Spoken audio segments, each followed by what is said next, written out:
lot of times we rely on the immunotherapy where we are stimulating it or revving it up so that it can go and detect more. But that can also lead to the immunotherapy being hyperactivated and also causing a lot of autoimmune or immune therapy complications.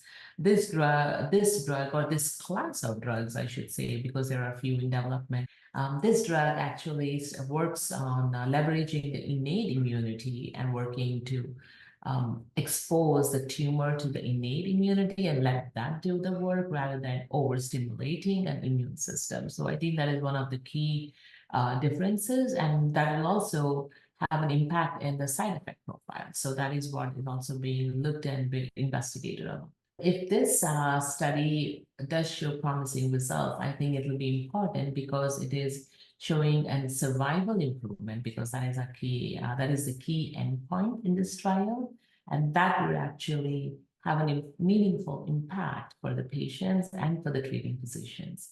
And I think it's also critical for us to know how this will also lead to responses to other things, because as we are learning more and more about immunotherapy, the earlier we give, it can also improve or maybe have some kind of impact, because that is how it is doing on how other treatments might influence or not, but hopefully influence, because the survival is improving for these patients. So I think it is interesting that it might help in the long term on how other studies can also have subsequent meaningful impacts later on.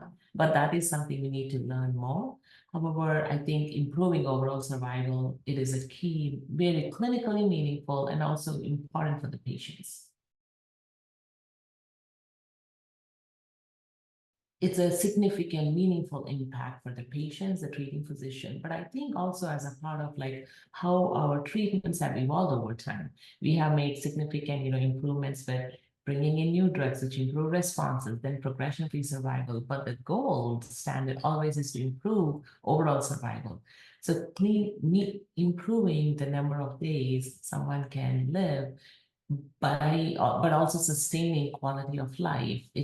I think it's a very critical one, and that is what patients and physicians and everyone want. So I think making those clinically very impactful, meaningful improvements is a big win for the patients, the physicians, but in general as a society, because we are actually making a long-term impact in that disease group.